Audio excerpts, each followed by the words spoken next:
ओम शांति। ओम शांति। ओम शांति। 26/1/2021 को बाबाको साकार मुरली छ। सारमा मीठे बच्चे, ब्रह्मा बाबा शिव बाबा का रथ है। ब्रह्मा बाबा शिव बाबा का रथ है। दोनों का इकट्ठा पाठ चलता है। दोनों का इकट्ठा पाठ चलता है। इसमें जरा भी संशय नहीं आना चाहिए। इसमें जरा भी संशय नहीं आना चाहिए। बाबाले आज हामीलाई सारमा भन्नुभएको छ कि मीठे बच्चे, ब्रह्मा बाबाको रथ नै शिव बाबा आउने रथ, ब्रह्मा बाबा नै शिव बाबा आउने रथ र शिव बाबा र ब्रह्मा बाबा दुवैजना मिलेर यो कार्य गरिराख्नु भएको छ र यसमा कुनै पनि संशय नल्याऊ। यो ब्रह्माले दिएको मत हो या शिव बाबाले दिएको मत हो, यसमा कुनै पनि संशय नल्याऊ भनेर बाबाले सारमा भन्नुभएको छ। प्रश्नमा छ, मनुष्य दुखों से छूटने के लिए कौन सी युक्ति रचते हैं? मनुष्य दुखों से छूटने के लिए कौन सी युक्ति रचते हैं जिसको महापाप कहा जाता है? जिसको महापाप कहा जाता है। बाबाले आज प्रश्नमा सोध्नुभएको छ कि मनुष्य दुःखबाट छुट्नको लागि कुन चाहिँ युक्ति रच्छन् र बाबाले भन्नुभएको छ त यसलाई नै महापाप भनेर भनिन्छ भनेर बाबाले प्रश्न सोध्नु भएको छ। उत्तरमा, मनुष्य जब दुखी होते हैं तो स्वयं को मारने के मनुष्य जब दुखी होते हैं तो स्वयं को मारने के अनेक उपाय रचते हैं। अनेक उपाय रचते हैं। जीव घात करने की सोचते हैं। जीव घात करने की सोचते हैं। समझते हैं इसी से हम दुखों से छूट जाएंगे। दुखों से छूट जाएंगे। परंतु इन जैसा महापाप और कोई नहीं। परंतु इन जैसा महापाप और कोई नहीं। वह और ही दुखों में फंस जाते हैं। वह और ही दुखों में फंस जाते हैं, क्योंकि यह है ही अपार दुखों की दुनिया। क्योंकि यह है ही अपार दुखों की दुनिया। बाबाले उत्तरमा भन्नुभयो कि मनुष्य जब दुखी हुन्छन् त स्वयंलाई मार्ने, स्वयंलाई खत्म गर्नेको उपायहरू रच्छन् भनेर बाबाले उत्तरमा भन्नुभएको छ कि जीव घात गर्नेको सोच्छ भने, उसले मर्नको लागि सोच्छ भने यो पनि एउटा महापाप हो भनेर भन्नुभएको छ। दुखबाट छुट्नको लागि आफूले आत्महत्या गर्ने, जीव घात गर्ने यो सोच्नु पनि महापाप हो भनेर बस्नुभएको छ र बाबाले भन्नुभएको छ, वह और ही दुखों में फंस जाते, ऊ अरू नै दुखमा फस्छन् र यो दुनिया भनेको नै दुखको दुनिया हो भनेर बाबाले उत्तरमा भन्नुभएको छ। ओम शांति। बच्चों से बाप पूछते हैं, आत्माओं से परमात्मा पूछते हैं, यह तो जानती हो हम परमपिता परमात्मा के सामने बैठे हैं। इनको अपना रथ तो है नहीं, यह तो निश्चय है ना। इस भीड़कुटी के बीच में बाप का निवास स्थान है। बाप खुद कहते हैं मैं इनकी भृकुटी के बीच में बैठता हूँ। शिव बाबाले भन्नुभएको छ कि म इनको अर्थात ब्रह्म बाबाको भृकुटीमा आएर बस्नुहुन्छ। इनका शरीर लोनपल लेता हूँ। आत्मा भृकुटी के बीच है तो बाप भी वही बैठते हैं। ब्रह्मा है तो शिव बाबा भी है। ब्रह्मा नहीं है तो शिव बाबा बोलेंगे कैसे? ऊपर में शिव बाबा को तो सदैव याद करते आए। अब तुम बच्चों को पता है हम बाप के पास यहाँ बैठे हैं। ऐसे नहीं कि शिव बाबा ऊपर में है, उनकी प्रतिमा यहाँ पूजी जाती है। यह बातें बहुत समझने की है। तुम तो जानती हो बाप ज्ञान का सागर है। ज्ञान कहाँ से सुनते हैं? क्या ऊपर से सुनते हैं? यह नीचे आया है, ब्रह्मा तन से सुनाते हैं।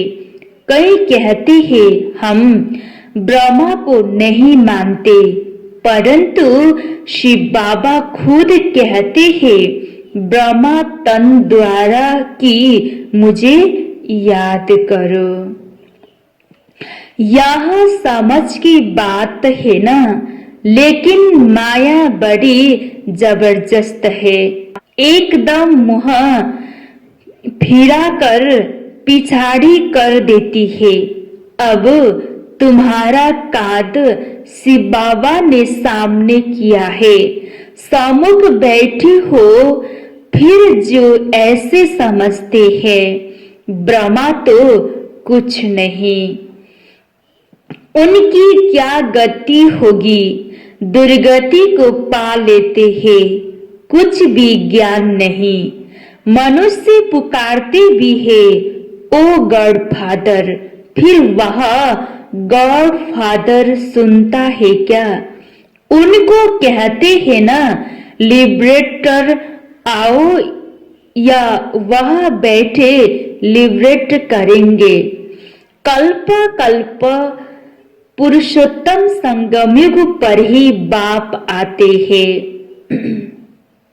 जिसमें आते हैं उनको ही अगर उड़ा दे तो क्या कहेंगे? नंबर 1 तमोप्रधान निश्चय होते हुए भी माया एकदम मुंह फेर देती है। इतना इसमें बल है जो एकदम बर्तनट एपेनी बना देती है। ऐसे भी कोई न कोई सेंटर्स पर है। इसीलिए बाप कहते हैं खबरदार रहना। भल किसी को सुनाते भी रहे सुनी हुई बातें, परंतु वह जैसे पंडित मिसाल हो जाते।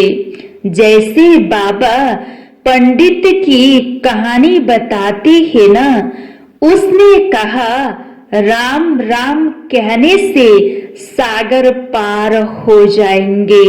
यह भी एक कहानी बनाई हुई है। इस समय तुम बाप की याद से विषय सागर से क्षीर सागर में जाती हो ना।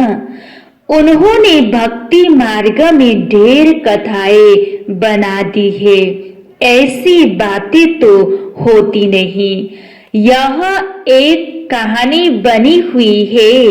पंडित औरों को कहता था, खुद बिल्कुल चट खाते में, खुद विकारों में जाते रहना और दूसरों को कहना निर्विकारी बनो। उनका क्या असर होगा? ऐसे भी ब्रह्म कुमार कुमारियां हैं, खुद निश्चय में नहीं दूसरों को सुनाते रहते हैं। इसीलिए कहां कहां सुनाने वाले से भी सुनने वाले तीखे चले जाते हैं। जो बहुतों की सेवा करते हैं वह जरूर प्यारे तो लगते हैं ना। पंडित झूठा निकल पड़े तो उनको कौन प्यार करेंगे। फिर प्यार उन पर चला जाएगा जो प्रैक्टिकल में याद करते हैं। अच्छे अच्छे महारथियों को भी माया हप कर लेती है। बहुत हप हो गए।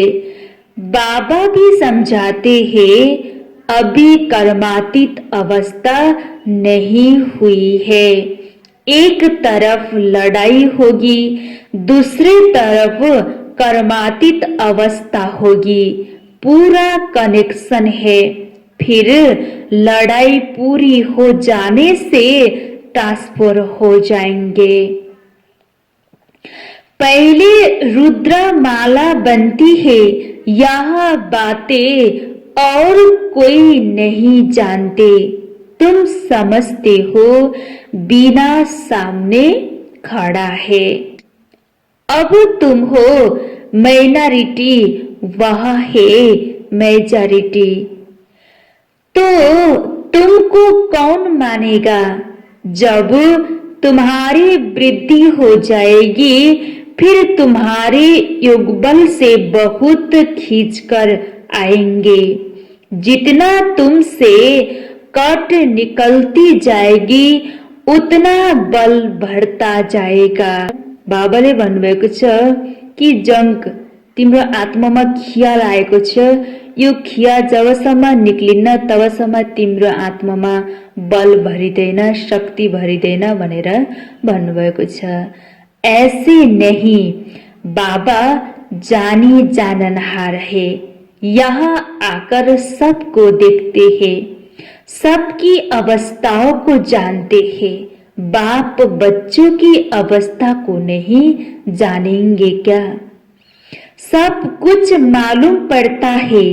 इसमें अंतर्यामी की कोई बात नहीं। अभी तो कर्मातीत अवस्था हुई नहीं है। आसुरी बातचीत चलन आदि सब प्रसिद्ध हो जाते हैं। तुम्हें तो दैवी चलन बनानी है। देवताएं सर्वगुण संपन्न है ना। अब तुमको ऐसा बनना है। कहाँ वह असुर, कहाँ देवताएं, परंतु माया किसी को भी छोड़ती नहीं है। छुई मुई बना देती है, एकदम मार डालती है।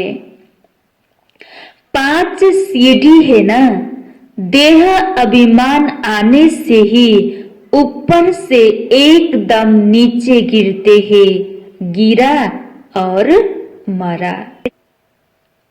आजकल अपने को मारने लिए कैसे कैसे उपाय रचते हैं। 21 मार से कूदते हैं तो एकदम खत्म हो जाए। ऐसा न हो फिर हॉस्पिटल में पड़े रहे, दुख भोगते रहे। 5 मंजिल से गिरे और न मरे तो कितना दुख भोगते रहेंगे। कोई अपने को आग लगाते हैं, अगर कोई उनको बचा लेते हैं तो उनको कितना दुख सहन करना पड़ता है। कर जाए तो आत्मा तो भाग जाएगी ना। इसीलिए जीव घात करते हैं, शरीर को खत्म कर देते हैं। समझते हैं शरीर छोड़ने से दुखों से छूट जाएंगे। बाबाले भन्नुभएको छ कि शरीर छोड्छौं भने हामी दुखबाट छुट्छौं भनेर सोच्छौं। तर बाबाले भन्नुभएको छ परन्तु यह भी महापाप है। यो सोच्नु पनि एउटा महापाप हो भनेर भन्नुभएको छ। और भी अधिक दुख भोगने पड़ते हैं क्योंकि यह है ही अपार दुखों की दुनिया, वह है अपार सुख। कहाँ? सतयुग में। तुम बच्चे समझते हो, अभी हम रिटर्न होते हैं, दुख धाम से सुख धाम में जाते हैं। बाबाले भन्नुभएको छ कि तिमी बच्चाहरूले जानेका छौ कि बुझेका छौ कि अहिले हामी रिटर्न हुँदैछौ कि यो दुःखको दुनियाँबाट सुखधाम, यो दुःखधामबाट हामी सुखधाम जाँदैछौ। अब बाप जो सुखधाम का मालिक बनाते हैं, उनको याद करना है। इन द्वारा बाप समझाते हैं। शिव बाबा ब्रह्माको द्वारा नै हामी बच्चाहरूलाई सम्झाइराख्नु भएको छ। चित्र विहीन ब्रह्मा द्वारा स्वर्ग की स्थापना। तुम कहती हो बाबा, हम अनेक बार आपसे स्वर्ग का वर्षा लेने आए हैं। आप भी संगम पर ही आते हैं, जबकि दुनिया को बदलना है। तो बाप कहते हैं, मैं आया हूँ तुम बच्चों को दुख से छुटाकर सुख की पावन दुनिया में ले जाने। बाबा पनि संगममा आउनुहुन्छ कि जब यो दुनियाँलाई बदल्नु छ। बाबाले भन्नुभएको छ कि म आएको छु तिमी बच्चाहरूलाई दुखबाट छुटाएर सुखको पावन दुनियाँमा लैजानको लागि। बुलाते भी है, हे पतित पावन, यह थोड़े ही समझते हैं कि हम महाकाल को बुलाते हैं कि हमको इस छीछी दुनिया से घर ले चलो। जरूर बाबा आएगा, हम मरेंगे तब सो पीस होगी ना। शांति शांति करते रहते हैं, शांति तो है परम धाम में, परंतु इस दुनिया में शांति कैसे हो जब तक इतने ढेर मनुष्य है। सतयुग में सुख शांति थी, अभी कलयुग में अनेक धर्म है। वह जब खत्म हो तब एक धर्म की स्थापना हो, तब तो सुख शांति हो ना। हाहाकार के बाद ही फिर जय जयकार होगी। आगे चल देखना मौत का बाजार कितना गर्म होता है। विनाश जरूर होना है। एक धर्म की स्थापना बाप आकर कराते हैं, राज्य को भी सिखाते हैं, बाकी सब अनेक धर्म खलास हो जाएंगे। गीता में कुछ दिखाया नहीं है। 5 पांडव और कुत्ता हिमालय पर गल गए, फिर रिजल्ट क्या? प्रलय दिखा दी है। जलमय बल होती है, परंतु सारी दुनिया जलमयी हो नहीं सकती। भारत तो अविनाशी पवित्र खंड है, इसमें भी आबू सबसे पवित्र तीर्थ स्थान है, जहाँ बाप आकर तुम बच्चों के द्वारा सर्व की सदगति करते हैं। दिलवाड़ा मंदिर में कितना अच्छा यादगार है, कितना अर्थ सहित है, परंतु जिन्होंने बनाया है वह नहीं जानते हैं। फिर भी अच्छे समझू तो थे ना। द्वापर में जरूर अच्छे समझदार होंगे। कलयुग में होते हैं तमो प्रधान, द्वापर में फिर भी तमो बुद्धि होंगे। अब मंदिरों से यह उच्च है जहां तुम बैठे हो। अब भी तुम देखते रहेंगे, विनाश में होलसेल मौत होगा, होलसेल माहवारी लड़ाई लगेगी, सब खत्म हो जाएंगे, बाकी एक खंड रहेगा। भारत बहुत छोटा होगा, बाकी सब खलास हो जाएंगे। स्वर्ग कितना छोटा होगा। अभी यह ज्ञान तुम्हारी बुद्धि में है। कोई को समझाने में भी देरी लगती है। यह है पुरुषोत्तम संगम युग। यह कितने ढेर मनुष्य है और वह कितने थोड़े मनुष्य होंगे। यह सब खत्म हो जाएंगे। वर्ल्ड की हिस्ट्री ज्योग्राफी रिपीट होगी शुरू से। जरूर स्वर्ग से रिपीट करेंगे, पिछाड़ी में तो नहीं आएंगे। यह ड्रामा का चक्र अनादि है, जो फिरता ही रहता है। इस तरफ कलयुग, उस तरफ है सतयुग। हम संगम पर है, यह भी तुम समझते हो। बाप आते हैं, बाप को रथ तो जरूर चाहिए ना, तो बाप समझाते हैं। अभी तुम घर जाती हो, फिर यह लक्ष्मी नारायण बनना है, तो दैवी गुण भी धारण करनी चाहिए। बाबाले भन्नुभएको छ कि बाबाले सम्झाउनु भएको छ, तिमी अब घर जाने हो र लक्ष्मी नारायण बन्ने हो। त लक्ष्मी नारायण बन्नको लागि बाबाले के भन्नुभएको छ कि दैवी गुण धारण गर। हामीले देवी देवताको चलन बनाउनु पर्यो। देवी देवताको चलन, दैवी गुणलाई धारण गरौँ। लक्ष्मी नारायण बन्नु छ भने दैवी गुणलाई धारण गर भनेर बाबाले भन्नुभएको छ। यह भी तुम बच्चों को समझाया जाता है। रावण राज्य और राम राज्य किसको कहा जाता है? पतित से पावन, फिर पावन से पतित कैसे बनते हैं?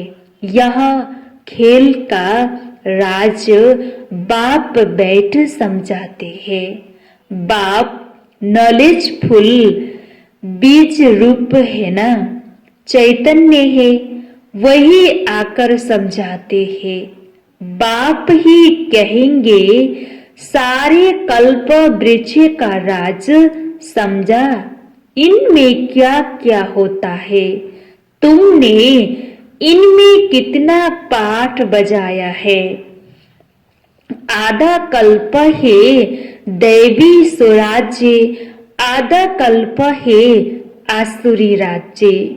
अच्छे अच्छे जो बच्चे हैं उन्हों को बुद्धि में नॉलेज रहती है। बाप आप सामान बनाते हैं ना, टीचर्स में भी नंबर 1 होते हैं। कहीं तो टीचर होकर भी फिर बिगड़ पड़ते हैं। बहुतों को सिखाकर फिर खुद खत्म हो गए। छोटे छोटे बच्चों में भिन्न भिन्न संस्कार वाले होते हैं। कोई तो देखो नंबर 1 शैतान, कोई फिर परिस्थान में जाने लायक,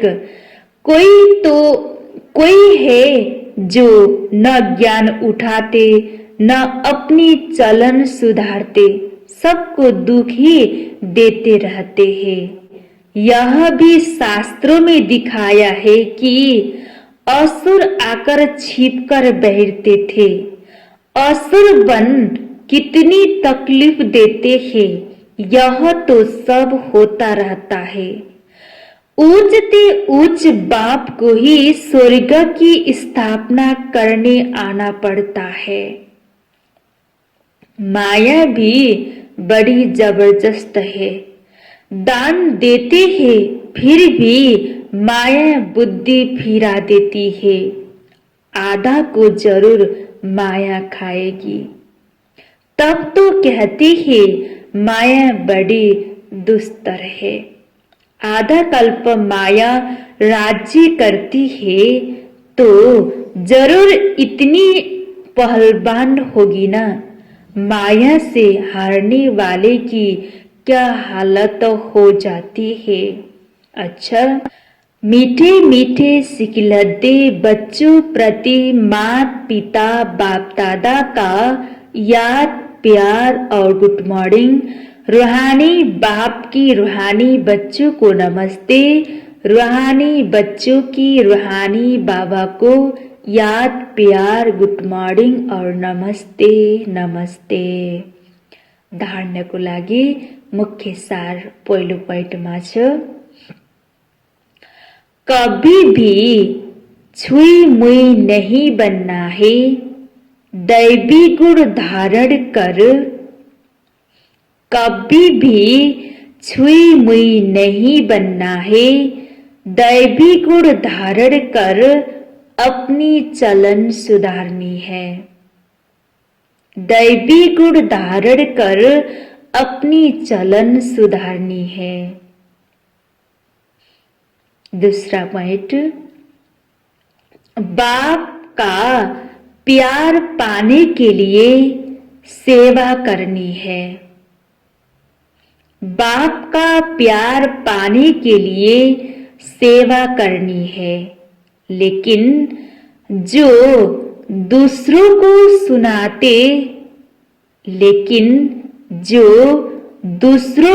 सुनाते वह स्वयं धारण करना है।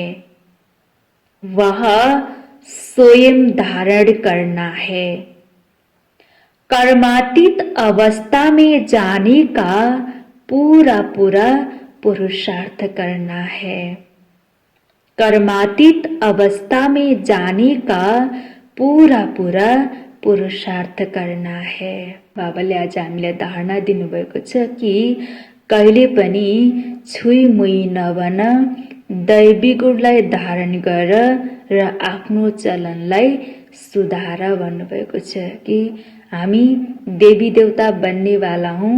त्यसैले देवी देवता बन्नको लागि बाबाले भन्नुभएको छ कि दैवी गुणलाई धारण गर, देवी देवताको गुण भर त आफ्नो चलनलाई सुधार भनेर बाबाले धारणा दिनुभएको छ। र दोस्रा पोइन्टमा भन्नुभएको छ कि बाबाको प्यार पाउनु छ भने बाबाको डाइरेक्सन, बाबाको श्रीमत अनुसारको सेवा गर्छौ भने बाबाको प्यार हामीलाई प्राप्त हुन्छ। र बाबाले भन्नुभएको छ कि दुसरालाई हामीले जे सुनाउँछौं, जुन कुरा हामीले अरूलाई सुनाउँछौं भने त्यो पहिला स्वयंमा धारण गर भनेर भन्नुभएको छ। र कर्मातीत अवस्था बनाउनको लागि पूरा पूरा पुरुषार्थ गर भनेर बाबाले हामीलाई आज धारणामा भन्नुभएको छ। वरदान छ बाबाको, मेहनत और महानता के साथ रूहानियत का अनुभव कराने वाले, मेहनत और महानता के साथ रूहानियत का अनुभव कराने वाले शक्तिशाली सेवाधारी भव। शक्तिशाली सेवाधारी भव। मेहनत र महानताको साथमा रूहानियतको अनुभव गराउने वाला नै शक्तिशाली सेवाधारी भव भनेर बाबाले वरदान दिनुभएको छ। मेहनत र महानताको साथ आत्मिकताको अनुभव होस् र यो नै शक्तिशाली सेवाधारी हो भनेर भन्नुभएको छ। विस्तार, जो भी आत्माएं आपके संपर्क में आती है उन्हें रूहानी शक्ति का अनुभव कराओ। बाबाले भन्नुभएको छ, जो कोही आत्मा पनि तिम्रो सम्पर्कमा आउँछन् भने उसलाई आत्मिक शक्तिको अनुभव होस्। ऐसी स्थूल और सूक्ष्म स्टेज बनाओ जिससे आने वाली आत्माएं अपने स्वरूप का और रूहानियत का अनुभव करें। ऐसी स्थूल और सूक्ष्म स्टेज बनाओ जिससे आने वाली आत्माएं अपने स्वरूप का और रूहानियत का अनुभव करे। बाबाले भन्नुभएको छ कि यस्तो स्थूल र सूक्ष्म स्टेज बनाऊ जसमा आत्मा आउने बित्तिकै आफ्नो स्वरूप र आत्मिक रूहानियतको अनुभव गरोस्, अनुभव होस्। यस्तो स्टेज बनाऊ भनेर बाबाले भन्नुभएको छ। ऐसी शक्तिशाली सेवा करने के लिए सेवाधारी बच्चों को, ऐसी शक्तिशाली सेवा करने के लिए सेवाधारी बच्चों को व्यर्थ संकल्प, व्यर्थ बोल, व्यर्थ कर्म की हलचल से परे एकाग्रता अर्थात रूहानियत में रहने का व्रत लेना है। व्यर्थ संकल्प, व्यर्थ बोल, व्यर्थ कर्म की हलचल से परे एकाग्रता अर्थात रूहानियत में रहने का व्रत लेना पड़े। इसी व्रत से ज्ञान सूर्य का चमत्कार दिखला सकेंगे। इसी व्रत से ज्ञान सूर्य का चमत्कार दिखला सकेंगे। जो भी आत्माएं आपके संपर्क में आती है उन्हें रूहानी शक्ति का अनुभव कराओ। ऐसी स्थूल और सूक्ष्म स्टेज बनाओ जिससे आने वाली आत्माएं अपने स्वरूप का और रूहानियत का अनुभव करें।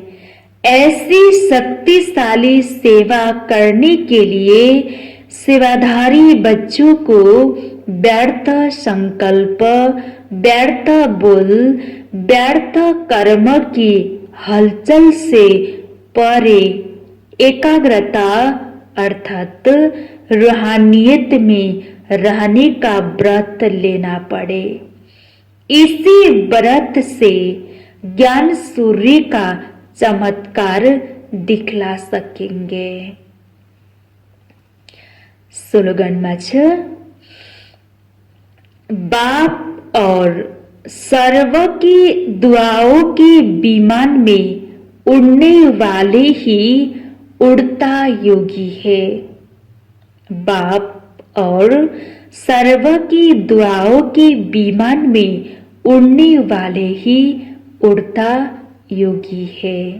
बाबाले आज हामीलाई स्लोगनमा भन्नुभएको छ कि बाबा र सबैको दुआको विमानमा उड्नेवाला नै उड्ता योगी हो भनेर स्लोगन दिनुभएको छ। जति हामी योगी हुन्छौँ, योग गर्छौँ, हामीलाई सबैको दुआई प्राप्त हुन्छ भने हामी सहजै योगी हुन्छौँ, हल्का हुन्छौँ भनेर बाबाले भन्नुभएको छ। ओम शान्ति।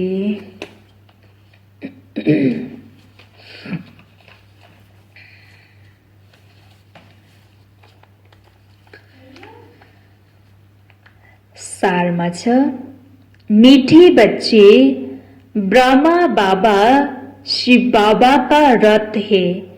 दोनों का इकट्ठा पाठ चलता है। इसमें जरा भी संशय नहीं आना चाहिए। प्रश्न, मनुष्य दुखों से छूटने के लिए कौन सी युक्ति रचते हैं जिसको महापाप कहा जाता है? उत्तर, मनुष्य जब दुखी होते हैं तो स्वयं को मारने के अनेक उपाय रचते हैं, जीव घात करने की सोचते हैं, समझते हैं इससे हम दुखों से छूट जाएंगे। परंतु इन जैसा महापाप और कोई नहीं, वह और ही दुखों में फंस जाते हैं, क्योंकि यह है ही अपार दुखों की दुनिया। ओम शांति।